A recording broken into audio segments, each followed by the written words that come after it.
Optophobia, the fear of opening one's eyes. This podcast is dedicated to encouraging you, our listeners, to move beyond that fear, to solve riddles they don't want us to unriddle, to investigate supposedly ironclad truths, to unearth evidence buried for so long they believed it would stay buried. Season 2, Deep State. The deep state is real, and it's just that, a 51st state, hidden from the American people and unacknowledged by the federal government, even as it pulls the government's most important levers. How do you hide an entire state? You bury it, deep. In Civics 101, we're taught the particulars of the visible constitutional state, the one you can visit in Washington, the one you vote for. Deep state is just a new term for a phenomenon that's influenced American democracy for 150 years. To many, it describes another more shadowy, more indefinable government. That description is accurate, but it's not the whole story. In July 1861, weeks after the first major fight of the Civil War, the First Battle of Bull Run, members of President Lincoln's inner circle, nervous about his chances at reuniting the nation, decided the country needed a backup plan in case the capital fell. They sent a small group of civil engineers called the Shovelmen to scout locations in the West. Today, some say the hole dug by the Shovelmen, believed to be underneath the Colorado-Wyoming border, houses a powerful bureaucracy rumored to be 600,000 strong. So why is a shadow government, designed to silently run the real version of American democracy, suddenly a regular topic of conversation within the constitutional state? Is there dissent in today's deep state? What's the ultimate goal of deep state leadership? This season on Optophobia, we'll track down the distortions, the assumptions, the omissions. Are you bored by the lies? Open your eyes.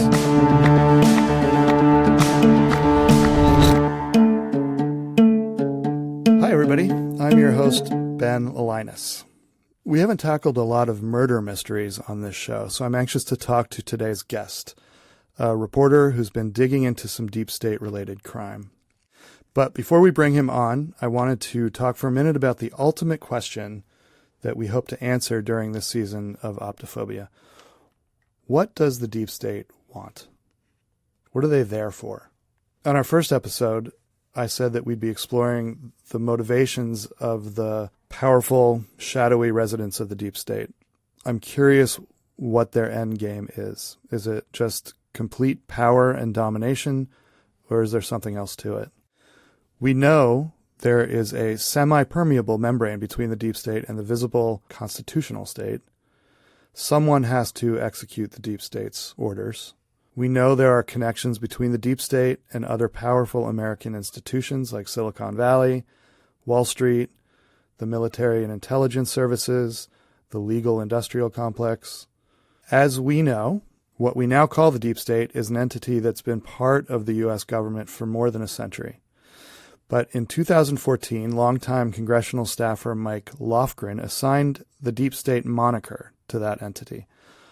Lofgren wrote that, quote, "There is the visible government situated around the mall in Washington, and then there is another more shadowy, more indefinable government that is not explained in Civics 101 or observable to tourists at the White House or the Capitol." And that's the current problem. Deep state leadership likes to think of the deep state like it's Fight Club. They do not like anyone acknowledging the deep state's existence. The first rule of deep state is you do not talk about deep state. But at certain points in American history, a spotlight shines on the deep state, or whatever it was called during those other periods.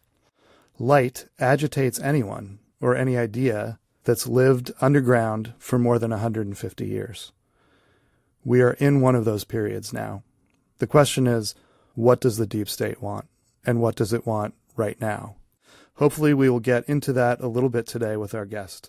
But first, I'm here with my regular co-host, YouTube unboxing star and deep state theorist Clifford Hanger. Hey, Ford. What's going on, Ben? How are you? I'm all right. I got a cease and desist letter from my fraternity from the college I went to, Brown. Right. I got a cease and desist from a fraternity, Omega Beta Cuck. What happened? Well, I just talked about them at my last unboxing video. I was unboxing a paddle that we used at the frat house. It's more like a spatula, really. You had ordered a spatula from... Ordered a Omega Beta Cuck spatula that I was going to use to make pancakes, and I was talking about the fraternity a little bit on my unboxing video, and because I get so many hits, I got a cease and desist letter. They apparently do not want me talking about the fraternity anymore. And I know why. What? Because I was born in the deep state. They don't want any links, you know. I guess it's bad enough. I'm a social democrat and I argue like a Republican. So only when you're outside of the... Yeah, only when I'm outside my house am I a Democrat. When I'm in my house, I'm a Republican. Right. It's that doorway. Yeah, it's the doorway that I change. The communications people at Brown heard this. Public relations for Omega Beta Cuck, the fraternity that actually is the newest fraternity at Brown.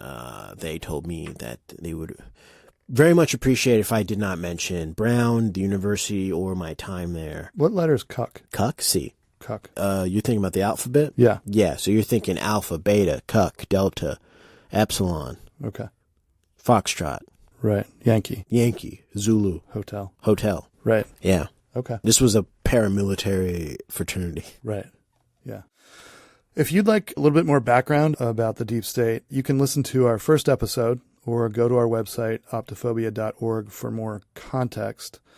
Sadly, our scheduled guest for this week, Nibley, Utah-based choreographer Craig Klansky, was unable to be on the show.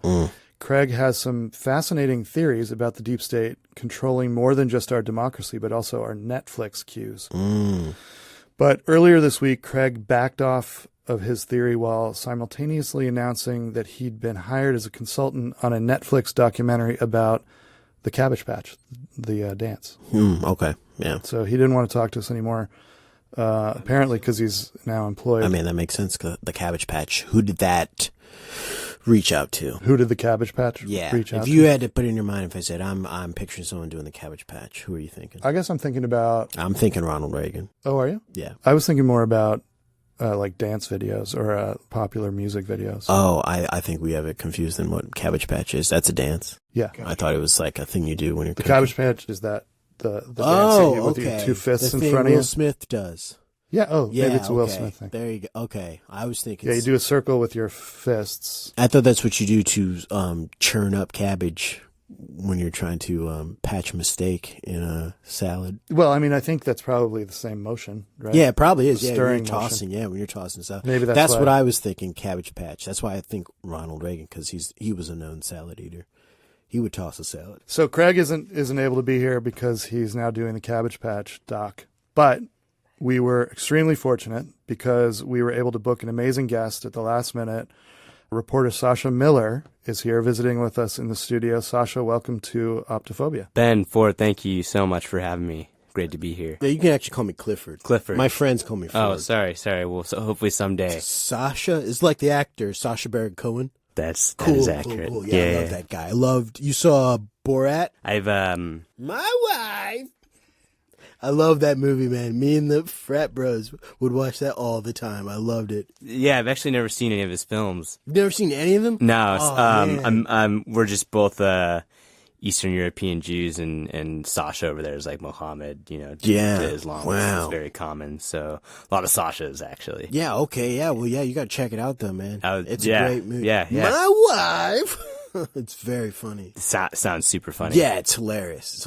I loved it. So Sasha, tell us a little bit about your, where are you from? Are you from DC originally? No, I'm actually from a little suburb of Philadelphia called Sicklerville, New Jersey. Cheesesteaks, broccoli rabe, water ice, the whole thing. I didn't catch the other stuff, but I know about cheesesteaks in Philly. Cheesesteaks are delicious, yeah. Went to school at Rutgers, where I studied creative writing, got a really fun job at Weird New Jersey, which is a independent publication in New Jersey. And then I had a good friend from college who was working on the Hill here, and he said I should think about becoming a speechwriter in D.C. So you have a friend who's working on the Hillary Clinton campaign, and they said you should become a speechwriter. Oh, he was working on the Hill. The Capitol Hill. You were thinking that he meant Hillary Clinton, just saying Hill, but Well, he said the Hill Hill. is Capitol Hill. The Hill. The most famous hill. I mean, she also worked on Capitol Hill. Yeah, she also worked on Capitol Hill. Oh, okay. I see the disconnect. Yeah. I'm sorry. So what's Weird New Jersey? Weird New Jersey is kind of like The Onion, but it's all true. Whoa. It's real reporting with, but it's light and there's a lot of comedy to it. It's also like a little bit like, Florida Man stories. New Jersey has a little What's bit a of that. Florida Man story? Florida Man story is true stories in Florida, like, man sees brother getting attacked by alligator, so goes to try and beat up alligator. Alligator eats both men. What? That's like a Florida Or Man like story. Florida Man eats neighbor's scrotum. Yeah, that's a great one. These are real things that happen? Yeah. Florida Man pays taxes on time. That would be a great one because it's unusual, wouldn't you say? So these are real. These are real stories. Florida Man houses Ilian Gonzalez, doesn't turn him over. Yeah. All right, cool. I'm understanding it. Florida Man thinks Cuban sandwich originated in Cuba. Oh, okay, I'm understanding. I've never been to Florida, so like these things. Weird New Jersey was your first entry into journalism. Yeah, again, I got that creative writing degree and I started freelancing for them and then started working full-time on their staff. And then you moved here. Yeah, so I started submitting to become a speechwriter, and then I was kind of like a speechwriter for hire, and so I made the move out here. And then you made your way back to journalism at some point. Correct. I moved here, I'd been here for like 8 or 9 months, and my first summer in D.C., crime and murder rates went up significantly, and I was fascinated by how many Wait, unsolved. as soon as you got here? So I'd moved here in the fall, so that following summer, crime shot it was up. like, Yeah. And I was just kind of amazed, even though from near Philadelphia, I still grew up in like a very quiet, humble suburb, and then New Brunswick's nothing big, so I hadn't really lived in a big city before. And it was just crazy to see all these unsolved crimes. I'm talking anything from vandalism, petty theft, robbery, and then also murders. So I started going around and just investigating on my own and keeping a crime blog. And this was long before Serial or kind of like the Netflix fascination with murder mysteries. I just couldn't believe there were so many unsolved cases. Wow. And then I was approached by the paper I work for now, which is called Washington Newspaper. It's WNP. So the N and the P are separate words. And that's how I became their crime reporter. there is crime here. Like I got mugged Really? on the metro. Someone wanted my card. They wanted me to pass back my card after I've tapped it to get out. They saw how much money I had left on it, and they wanted me to pass my card back so they could get out. Were they going to give it back to you, or you don't know? I don't know. I just threw the card and ran. Because if they take your card, Yeah. if you swipe them in, they're stuck. Yeah, They they're can't get stuck. out. Exactly. And I was like, I don't think it works that way, man. And I want to help you, but like, take the card, do what you will with it. Like, I don't know if you got out or not. Does that count as being mugged? I'm pretty sure. Someone said, give me your card. And you gave it to him. And I gave it to him. That's a mugging. Let's take a quick break, and we'll be right back with Sacha Miller. Hey, Optophobes. If you're one of the 9 in every 10 Americans who owns a car, and one of the 7 in every 10 Americans who describes themselves as consistently late, then you will be deeply familiar with the feeling I'm about to describe. Your GPS is telling you that you're definitely going to be cutting it close, getting to your job interview on time. You're still 20 minutes from where you need to be, but you start thinking ahead. Smart move. What you're thinking ahead to is, of course, parking. You're interviewing in the middle of the city, and you know parking is going to be a problem. You thought ahead, but not that far ahead, genius. And, of course, you begin to panic. You're sweating and fidgety, which is not a good look for a nuclear engineer. But don't stress. Blend Venom Solutions has your back. Just pop a Red Belly gum nut lozenge, and you'll be eagle-eyed enough to spot the perfect parking spot as you arrive. That's right.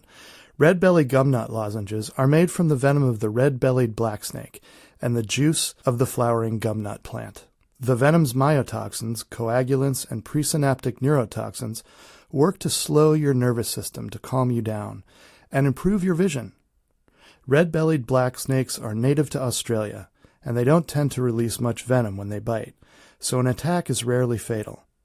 But we've bumped up the concentration of venom in each lozenge to really give you that kick you need to slow your roll and, most importantly, find that parking spot.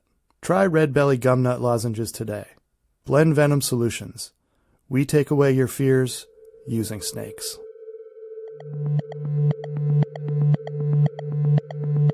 We are back with Sacha Miller, our guest this week, reporter who has uncovered some very interesting things, potentially about the deep state. So let's actually talk about that a bit, Sacha. Tell us how you first came across these stories. So I kept getting these letters sent to my desk with no return address that just said SUFTDS.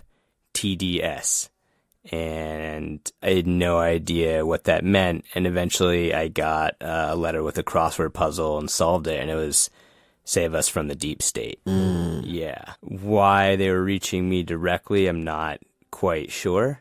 So I brought it to the attention of my editor. This is at Washington newspaper. Yeah, Washington newspaper. So these messages at first were just this acronym. It was just the acronym, and I think whoever was sending it to me was like, this guy's not that bright. He's not going to figure it out. But they didn't realize that you had started your writing career at Dirty New Jersey? Weird New Jersey. What did I say? Dirty New Jersey. Yeah.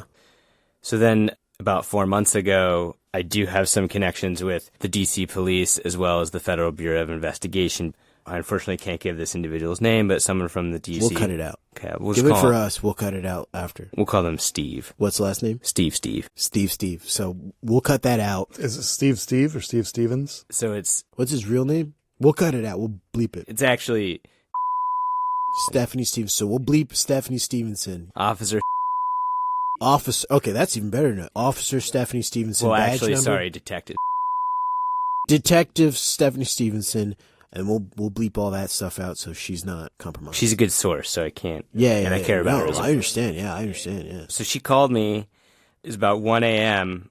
on a Wednesday night this past June. And she said, You were up? No, I wasn't. But she called the bat line, so I got to answer. Oh. You're a reporter. You're always on. Is that a term, Batline? Because I feel like you're not Batman. Yeah, bat line is a term. It's like if you have like a second cell phone that you only give to very trusted sources. Okay. And you know that they're only going to call you in emergencies. Got it. Okay. Yeah. So like a work phone and like a personal phone. Correct.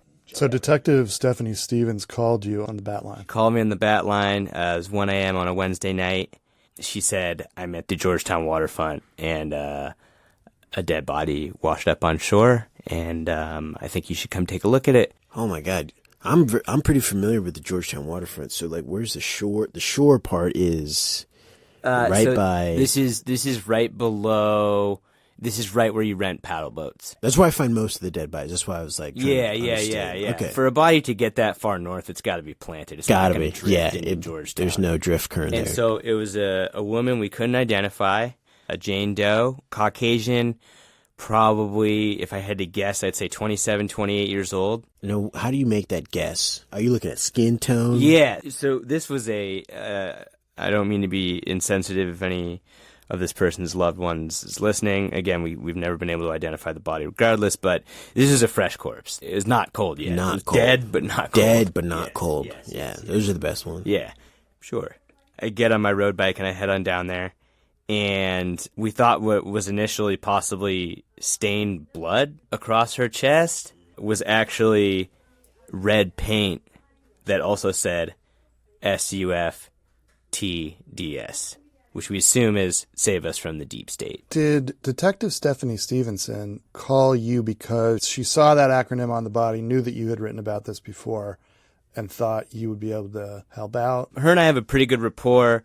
And similar to, if you ever followed like beat reporters at the San Francisco Chronicle in the 1970s when they were investigating the Zodiac killer, to be honest, they just had more time to deal with it than the police. They have so many murders that they're dealing with and so many unsolved crimes. And so she knew this was big on my bulletin. We just have a pretty strong working relationship. She uses me for a resource. I use her for a resource. A lot of people think that cops and reporters butt heads, but her and I were both just about the truth. So we're just trying to see if either of us could help each other out, essentially. And you guys weren't dating? No, definitely not. You're sure about that? Yeah, I'm sure about that. Because she's a very beautiful woman. I would know if you were dating Yeah, her? I would know. How would you know? I got a lot of friends on YouTube. A lot of my friends are like, I would know if the earth was round. And I'm like, how would you know? Can I answer both questions? Yeah, go ahead. Okay, so I think with the earth being round, it's if someone's in space and they take a photo of the planet. Photos can be doctored, bro. You don't want to get in this rabbit hole with me. Okay. And then for dating, even though I'm very comfortable reporting, I'm a pretty shy person. Okay. So I'll go on a few dates with a girl, and then we'll eventually, become more intimate when we're ready for that. So, you go on a couple of dates, and then, like, if it's going well, you're like, hey, would you like to be my wife? I've never. You gotta see the movie, man. Yeah, I'm Like, excited you to see would've this gotten that movie. better I'm if you excited to saw see the this movie. movie. No, so usually what happens is, we're hanging out, and then we're staying at each other's places more than we're not. And then one day we're at a party with her friends, and then she says, hey, I'd like to introduce you to my boyfriend, Sasha. And then I'm like, bing, we're dating. And that did not happen with Detective Stephanie Simons. No, we've never even been on what I would consider a date. Have you tried asking? No, You because gotta make a move, man. maybe I should. She's such a reliable source. Oh, it would get I don't want to awkward. compromise it. Yeah, that's true. But it would make sense. She's like a super strong, independent woman, and I'm attracted to strong, independent people. Well, now you phrase it like that, she probably is too good for you. Well, that's what I was kind of getting at from the get-go. Okay, yeah, Like, that makes sense. It's like, she's kind of all the way up here. Yeah, and I'm like, you're just a So reporter. you're saying Exactly. your work, your journalism is more important than love. I've never thought of it that way. I don't want to compromise my journalism. I know that she also uses me as a source, and I don't want her to feel like that's compromised. Okay, I if feel that like we're makes getting sense. bogged down. So, you're a virgin reporter, and you stumble upon a body. Well, I have had intercourse before. I just not with officers. That's neither here nor there. You're a virgin reporter, and you come across a You body. say virgin or Virgin. okay? I wasn't sure if you said virgin or burgeoning. You're both, kind of. Like, you're a virgin, and you're also burgeoning in your sexuality and also your reporting skills. So you come across a body. Wait, but if you're a virgin, that means you have not had sex. I don't right? want to get too deep into it. You don't come across, to me, as like a guy who's like, been down there in the mud. Cool. I take that as a compliment because I try and be very impartial with my reporting. So So what happened with this body? okay, so we find this Jane Doe, and Now, okay, I don't want to stop us. That's a term you keep using. You said you don't know the body. You gave it a name, though. if you can only identify the gender and not the person, it's a male. We refer to it as a John Doe, and if it's female, it's a Jane Doe. So it's just the two. Because I've been hanging out with some people who told me gender's a spectrum. I completely appreciate that. We're looking at it more from a traditional biological standard. I wouldn't put that out there, man. How about if we called it a Joe Doe? So you found a Jodo with the acronym. Yeah, we found a Joe Doe with the acronym that we believe to mean "Save us from the deep state" in red paint. Oh, it wasn't blood. No, because it was stained to their skin, and I think that blood would have washed up. Can I show you guys something on the bottom of my foot? Hold on a second. Look at my foot. Look at the bottom. What does it say? What is the acronym? Holy shit!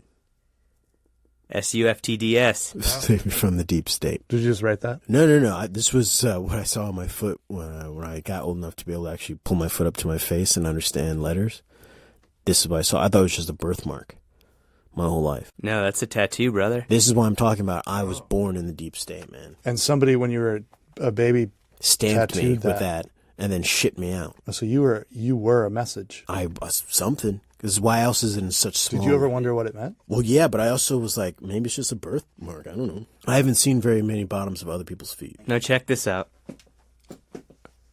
Now you see both the bottoms of my feet. Holy crap. No birthmarks, nothing. No birth... So this is something, man. It's unique. So, Sasha, have you ever heard of this acronym being tattooed on anybody? Yeah, actually. So I do have a theory about it. What I really think is happening is that people are trying to exit the deep state peacefully, and it's not possible. And so what they're doing is they start by sending messages, and then they start by sacrificing their children to what I think they call the above world. And I think that it's possible maybe Clifford was one of those individuals, but they want to spread their message. Now, what I think might be happening is the people that are still fully invested and dedicated to the deep state are killing off people they know are gonna Expose them. Yes. Yeah. Oh, people who are escaping. And people that are in the middle that still want to escape are not going to let that life go to waste. No. So they're sending them to the city with this message. That's what I think is happening. Who do you think was originally sending you those messages? I think it's the offspring or the grandchildren of the original deep state generation. People that realized, okay, I was raised in this, but this just isn't working, and it's not going to work. And I want to have a normal life, and I want to go to college, and I can't just be a part of the deep state. That can't be all I know. What has happened when you've published these stories? Has there been a big response? I haven't, fortunately, had any threats yet. There has been a message board of people who can send us any more information they might know. I'd say about 60% of it is what the internet is, which is just sloppy. I've seen some of these messages that he's getting, because I do our homework whenever we have a guest, right? I've been on some of these message boards, and they're like, man, this virgin reporter doesn't know anything, man. This guy comes in here, thinks there's only two genders. Like, they've been saying all kinds of nasty stuff about him on the internet. And like, you're strong, man, to be here today still talking, like they haven't shut you up.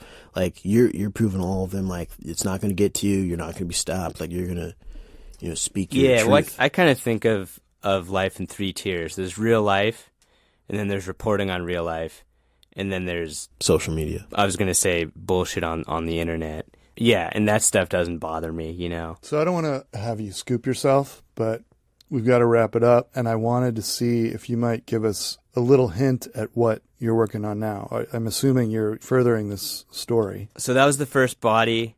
The second body that we found washed up on what are new bocce ball courts at the wharf, and that was, we'll call it a Joe Doe, okay. but at the time we identified that as a John Doe. Okay. So there wasn't an immediate trend, and then we found John and Jane, or we'll say two Joes. Mm-hmm. This was the craziest part, at the bottom of the hotel pool above the Anthem Theater. The bottom of the hotel. Yes, and it was at the bottom of that pool. But above the Anthem Theater. Above the Anthem Theater. So right now, I know that the DC Police Department, as well as the FBI, are looking for trails because two of those bodies did wash up. So they're trying to find outlets within the Potomac where that could happen.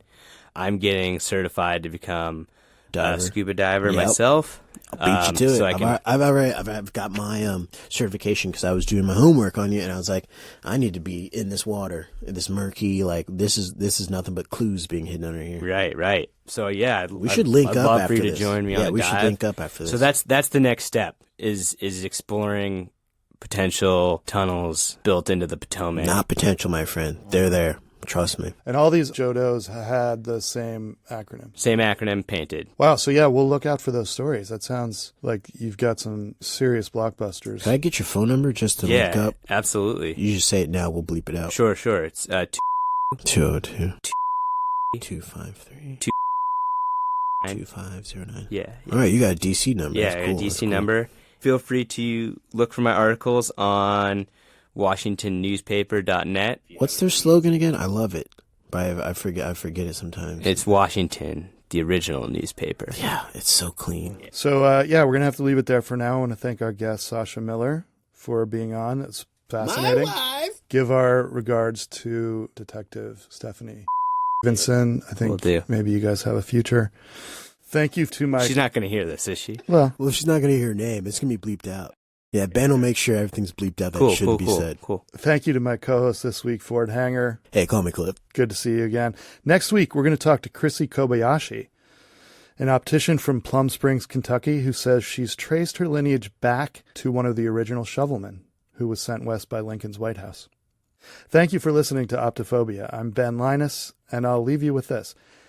It's better to live life to the fullest every day than to fill your days with lives less lived. If you've got theories about what the deep state really wants, we'd like to hear them.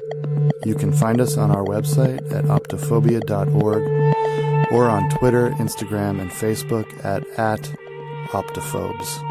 And please subscribe on Apple Podcasts, Spotify, and Google Podcasts. Thank you to Adam Levine, who played Sacha Miller. Adam performs improv whenever he can, wherever he can. Find him posting things probably only he finds funny on Facebook. Reach out to him at theadamlevine@gmail.com if you'd like to be notified about his shows. Jamal Newman played Clifford Hanger. Jamal performs with Lena Dunham and Nixon. You can follow him on Instagram and Twitter at @HelloNewman and find him at jamalnewman.com. Optophobia was produced by Tim Townsend. Music by Bart Warshaw. Cover art by Claire Smalley. Website by Chance Griffin. Thanks for listening. Until next week, keep them open. My wife